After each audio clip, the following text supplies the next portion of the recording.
Coupe d'Afrique des Nations, la République démocratique du Congo est entrée en danse ce dimanche à 18h face à la Zambie. Les deux équipes se sont neutralisées partout. Le but congolais a été marqué par Yannick Yala Bolassi. Et bientôt, un pont adapté pour relier le quartier Penga au quartier Golfe Plateau. La première pierre a été posée par le gouverneur de province Moïse Katumbi Chapwe hier samedi, peu avant qu'il ne s'envole pour l'Europe. Mesdames et messieurs, bonsoir et bienvenue à cette édition du journal sur Ignota Télévision. Quelques heures avant son départ, le samedi 18 janvier 2015, le gouverneur Moïse Katumbi Chapwe était sur terrain. Il a d'abord lancé les travaux de construction du nouveau pont Penga avant de visiter le début d'équipement de l'hôpital de la cité Caravia. Reportage Nono Landou et Stéphane Chisson. Le petit pont de fortune qui relie depuis des années Penga au quartier Golfe a toujours été dans un état qui favorise accidents et catastrophes. Préoccupé par cet état alarmant de choses, l'honorable Moïse Katumbi Chapwe et son équipe ont puisé une fois de plus dans les ressources de la province pour rendre service à leurs administrés en détresse. Tôt le matin du samedi 17 janvier 2015, accompagné du consul général de la Belgique au Katanga, il est descendu sur terrain pour donner le go aux travaux d'érection en ce lieu d'un nouveau pont à deux voies par l'entremise d'une entreprise chinoise ayant déjà fait ses preuves en la matière.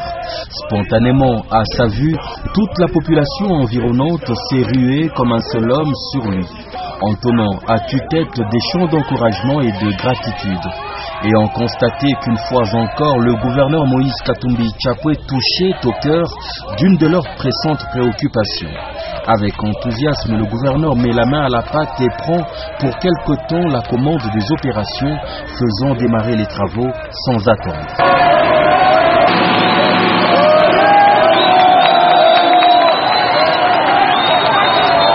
Les instants qui suivaient l'ont vu prendre la direction du tout nouveau hôpital ultramoderne de la cité Caravia, une autre œuvre salutaire entièrement financée par le gouvernement de la province et dont lui-même donna les coups d'envoi des travaux quelques années auparavant. Un hôpital rivalisant de standards avec les grandes institutions sanitaires du monde et qui devrait bientôt ouvrir ses portes aux populations de la province et du pays avec un choix particulier pour les plus démunis. Il y a une télécommande pour les infirmiers ici, et il y a une télécommande pour le malade lui-même ici, qui peut être là, qui peut avoir envie de se mobiliser. En étape d'équipement, l'on y découvre un matériel à la pointe, tout droit venu de laboratoires et d'usines spécialisées. Un matériel dont la plupart des cas à commande électronique est adapté aux besoins d'une pratique saine de la médecine et de la chirurgie. Le gouverneur présente à son hôte tous les compartiments de l'établissement hospitalier, de salles d'opération à la gynécologie, sans oublier laboratoire et maternité. La preuve ici du dévouement vrai d'un dirigeant pour ses administrés.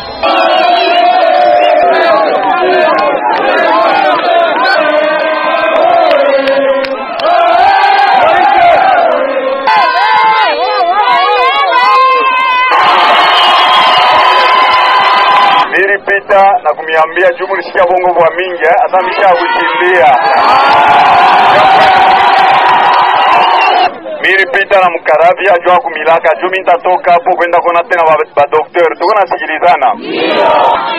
Ile mine milomba ni mapendo tuko nasikilizana. L'amour du prochain.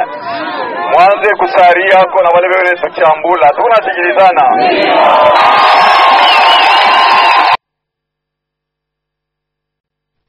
Et le gouvernement provincial du Katanga s'est investi dans l'amélioration de la qualité de desserte en eau potable à l'intérieur de la province. Et bien en présence du gouverneur, le directeur provincial de la régie des eaux en a fait un plan au consul général de la Belgique. Reportage. Dans le cadre de l'amélioration du taux de desserte dans la province du Katanga, nous avons fait beaucoup d'unités de production, surtout dans le nord de la province. Nous avons fait Académie, vous savez que c'est une zone endémique de choléra, avec l'implantation d'une nouvelle unité de traitement de l'eau et avec le réseau qui a été posé, le taux de maladie de choléra a fortement diminué. Et actuellement aussi, nous sommes en train de construire encore un autre réservoir pour vraiment éradiquer complètement le choléra. Ces efforts sont faits avec le gouvernement provincial. D'ailleurs, l'unité a été complètement financée par le gouvernement provincial. Nous avons également fait, toujours dans le nord, à Nyonso. Nous avons capté des sources d'eau et aujourd'hui à Nyonso, toute la population est descendue à marche. Non seulement la population actuelle, mais nous avons fait le projet jusqu'à l'horizon 2020. C'est-à-dire en prenant la population projetée à l'horizon 2020, les installations actuelles peuvent couvrir les besoins de cette population de Nyonso. Et on a fait la tuyauterie, ça va mettre 12 km. 12 km. Et c'est en pleine bouche qu'on a amené cette eau vers la cité. Nous avons également fait, toujours dans le nord, à Ankoro, une unité moderne de traitement et nous avons également posé des canalisations et même de bonnes fontaines. Aujourd'hui, à Ankoro, toute la cité d'Ankoro est complètement descendue. Nous avons également, c'est presque fini, ça c'est dans le sud, nous avons fait à Poitou, une unité de 160 mètres cubes. Aussi, là c'est à l'horizon 2030. C'est terminé, bientôt, d'ici le mois prochain, on va mettre cette unité en service. L'usine est déjà terminée, mais c'est la pose de la canalisation. Tout est sur place, c'est ce que nous sommes en train de faire. Comme le taux de desserte en eau potable est toujours fait, le gouvernement provincial a initié encore un nouveau projet d'adduction d'eau potable, toujours dans le nord, cette fois-là à Manono. C'est le projet que je suis en train de représenter ici. Et à Manono, actuellement, le taux de desserte voisine, c'est 1 ou 2% de la population. Ce qui fait que toutes les maladies hydriques, tous les problèmes, les corvées d'eau, posent beaucoup de problèmes en Ankoro et freinent même le développement de la cité d'Ankoro. De Manono, pardon. C'est pourquoi le gouvernement provincial vient encore d'initier un autre projet qui est prêt, qu'on va démarrer bientôt. C'est à peu près 34 km de conduite en PHD qui varie de diamètre 160 jusqu'aux conduites de distribution de dessert dans les réseaux. D'ici jusque-là, ça fera à peu près 34 km de 34 300 plus précisément de canalisation. Et avec ça, nous avons fait la projection jusqu'à l'horizon 2020. Les travaux ici vont durer à peu près 18 mois. 18 mois, c'est-à-dire l'année prochaine, on pourra mettre de l'eau, mais la capacité va couvrir tous les besoins jusqu'à l'année 2020. Et le gouvernement a encore commandé une autre étude pour la cité de Kabalo. La cité de Kabalo, on avait déjà fait l'étude, les équipements, on a foré. Malheureusement, la nappe que nous devons capter, c'était une nappe qui était déjà polluée. Mais nous pensons que nous allons prendre l'eau du fleuve pour alimenter la cité de Kabalo. Le coût pour ce projet ici, 3 880 000. Vous avez des bailleurs de fonds de la province. Tous les projets que je viens de citer, c'est la province, le gouvernement provincial qui finance et nous faisons ces travaux. En fait, le total de ce qu'on a fait, avec ça, avec l'autre projet, on a géré plus de 20 millions de dollars. Voilà. Impressionnant. Et à Kakanda, dans le territoire de Lubudi, là-bas, il se pose un problème de desserte en énergie électrique. Le courant ne se rétablit que tard dans la nuit, une situation qui a débuté avec le départ de la GECAMIN de cette contrée. Et la conséquence, c'est bien sûr que toutes les activités commerciales qui dépendent directement du courant tournent au ralenti. Léon Magloire Monga nous en parle. Depuis maintenant 3 ans, toute la cité de Kakanda connaît un délestage assez criant. Sauf dans les installations de la GECAMIN, toute la cité est plongée dans le noir, d'abord toute la journée, puis une partie de la nuit. Sur place, les petits commerçants, surtout les vendeurs de vivres frais, ont déjà carrément abandonné cette activité. Problème ya courant humu mwetu mkakanda ni délestage comme courant ayina paka vile ilianzaka kuya bushiku muyu. Actuellement, ici chez nous à Kakanda, le courant n'est plus comme avant. C'est le délestage criant. Il n'y a que les installations de la GECAMIN qui sont alimentées. Durant la période des matchs, c'est compliqué ici chez nous à Kakanda. Nous souffrons.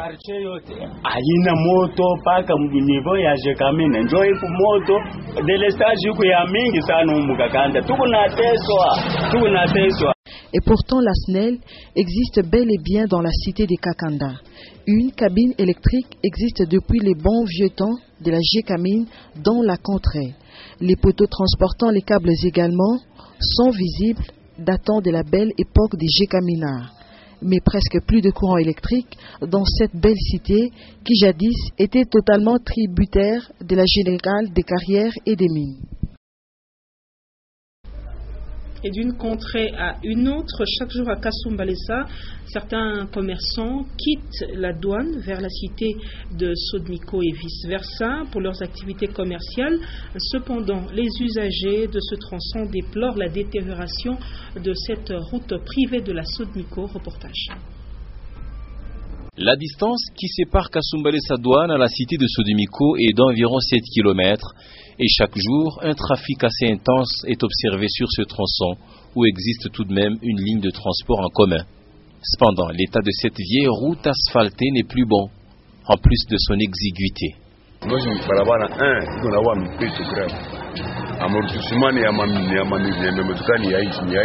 Premièrement, cette route abîme nos pneus. Les petites voitures n'arrivent pas ici. Souvent, on nous promet d'arranger cette route durant la saison sèche. Mais les saisons sèches passent et reviennent. Durant la pluie, cette route n'existe presque pas.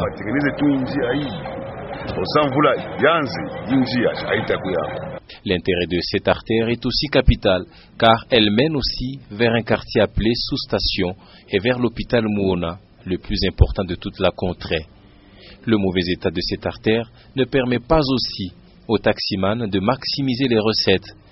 À rappeler également que cette route avait été asphaltée il y a près de 40 ans maintenant par les Japonais qui jadis géraient la Sodimisa, quand c'était encore une route privée de cette société. Mais de nos jours, plus personne ne s'en occupe. On va parler autre chose. Le maintien de la propreté dans les écoles diffère selon le coin où est implanté le complexe scolaire. Et souvent, dans les écoles de la cité, la propreté préoccupe peu les responsables d'école. Cas illustratif de l'école Sainte-Marie de la commune Kenya qui est envahie par des herbes sauvages. Reportage de Maurice Mazel. À l'enseignement primaire, secondaire et professionnel, la propreté aux alentours comme dans l'enceinte de l'école a un impact positif sur les études des élèves. Malheureusement, selon que l'école est implantée à la cité ou en ville, la place de la propreté connaît souvent soit le relâchement ou l'émergence. À la commune de la Kenya, l'école de Sainte-Marie est envahie par des hautes herbes. Personne ne s'en soucie. Personne ne se préoccupe pour enlever cette mauvaise herbe. Le long de l'avenue de la Mission, la verdure est trop délaissée. Pourtant, le nom de Marie a tout son sens au sein de l'Église catholique. Dans une autre école du même réseau, la propreté est un credo. Le jardinier travaille d'arrache-pied et transforme les alentours comme l'intérieur de l'école en un lieu pittoresque. Les écoles instruisent et inculquent la propreté aux élèves, mais elles devront aussi veiller à assainir au quotidien les alentours des établissements scolaires. Et à Lubumbashi, ce constat à travers les grandes artères des petits-enfants qui vendent différents articles, des sucettes comme les chewing-gums, principalement au niveau des feux de signalisation. Ils sont bien sûr à la recherche du pain quotidien. Il faut noter ou évoquer le risque d'accident qui les guette tous les jours. Un constat de Janine Bouchou et Patrick Kitenge. Il n'y a pas que les agents de la police de circulation routière qu'on retrouve à ces jours devant certains signaux routiers, surtout devant le feu de signalisation. Des enfants revendeurs de certains articles tels les chics, bonbons et autres se sont aussi improvisés à ces endroits. Pour ces mineurs, ces lieux sont stratégiques pour écouler leurs marchandises et ils y font bonne affaire. Jean est l'un de ces petits revendeurs que nous avons retrouvé devant un feu de signalisation en pleine activité. J'ai commencé à vendre parce que mes parents n'ont pas le moyen de payer mes études. Je fais attention pour ne pas me faire tamponner.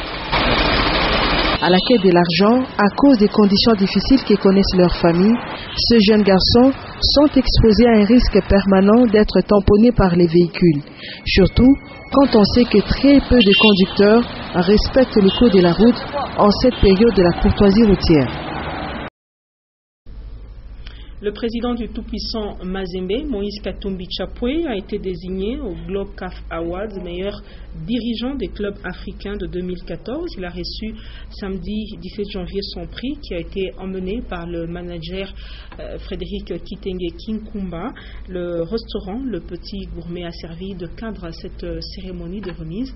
Les détails, c'est dans cet élément de reportage. Une semaine après la soirée des GloCAF Awards, où Moïse Katumbi était désigné meilleur dirigeant de l'année, le président de Mazembe a finalement reçu son prix des mains de l'ancien président de l'entente de football de Lubumbashi, Yav Amouet. C'était au cours d'une brève cérémonie organisée au Petit Gourmet par les comités de Mazembe et les dirigeants sportifs de la province. La matinée de ce samedi 17 janvier, jour commémoratif de la mort de Patrice Emery Lumumba.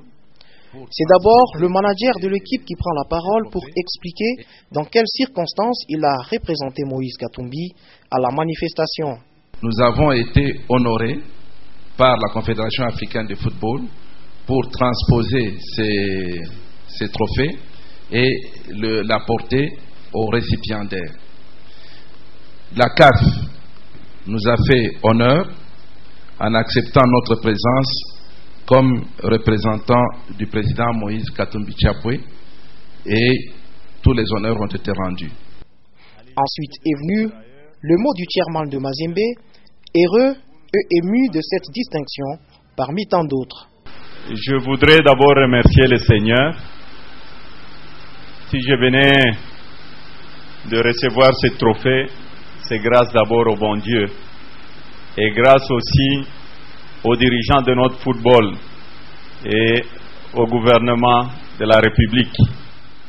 Je voudrais remercier la Fédération congolaise et remercier la Ligue ainsi que les flous. Remercier aussi tous les dirigeants, les anciens joueurs. Je sais que ce n'est pas facile aujourd'hui avec la conjoncture actuelle d'encadrer une équipe de football. Les trophées que nous avons gagnés avec Mazembe, c'était toute une organisation.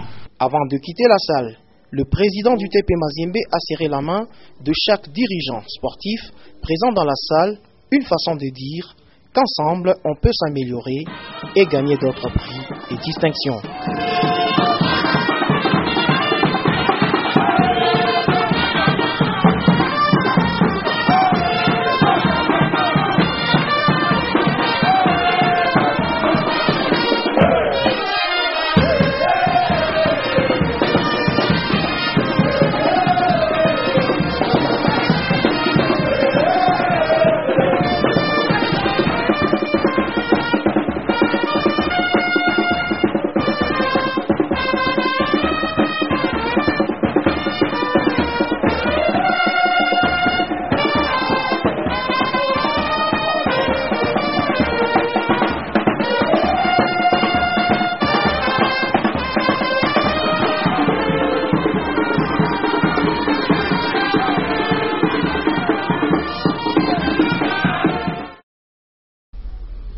Voilà, monsieur, on va passer à la rubrique Semaine en bref. Patricia Nice revient sur les hauts faits qui ont marqué l'actualité de cette semaine. Voici la Semaine en bref.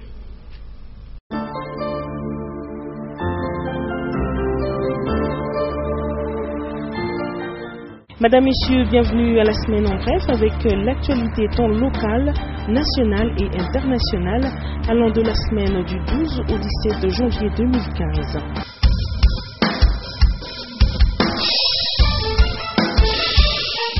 Lundi 12 janvier, à l'Assemblée nationale, il y a eu examen du projet de loi portant sur la loi électorale. Des travaux qui se sont déroulés sur fond de coups de sifflet de l'opposition qui voient en cette séance des tentatives de modification de certaines dispositions de la Constitution. Et puis le Premier ministre Augustin Matata Ponyo-Mapon était à Lubumbashi pour des séances de travail. Il a été au poste frontalier de Kasumbalesa et s'est fait accompagner du vice-gouverneur et de quelques ministres provinciaux.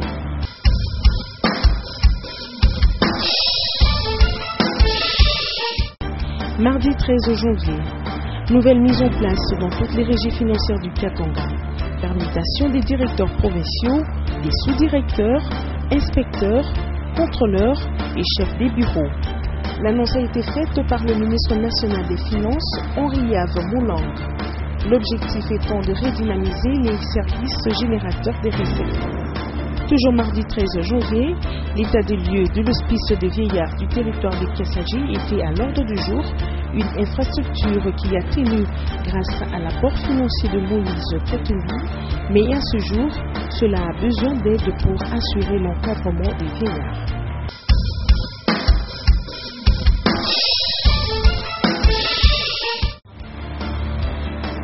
Mercredi 14 janvier, le chef de l'exécutif provincial Moïse Katumbi a visité les différents bureaux de l'hôtel du gouvernement provincial. Les différents ministères et services de l'État sont bel et bien installés au bâtiment Grana, réhabilité par le gouvernement provincial du Katanga pour y appliquer l'hôtel du gouvernement. La cellule Kisima au quartier Kisanga n'a qu'un seul robinet d'eau potable. Les habitants de cette partie de la province ne se servent que de l'eau de pluie et de pluie.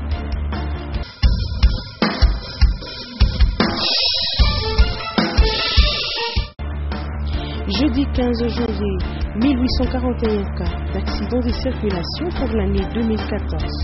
C'est le bilan tressé par la police de circulation routière qui annonçait par la même occasion la fin de la courtèse routière au Katanga. L'ivresse au volant et l'excès de vitesse sont les causes majeures des accidents.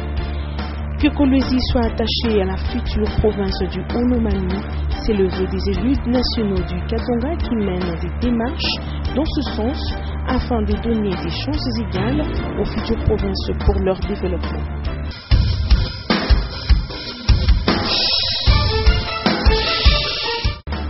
Vendredi 16 janvier 2015, 14 années se sont écoulées depuis l'assassinat de feu Laurent-Désiré Kabila. Les messes ont été dites à travers le pays. À Kinshasa, c'est la cathédrale protestante qui a reçu les officiels et ici à Lubumbashi, la messe a été dite à la basilique Sainte-Marie de la Clinique. Une recommandation à retenir de ces cultes, poser des actions positives dont se souviendront toutes les générations.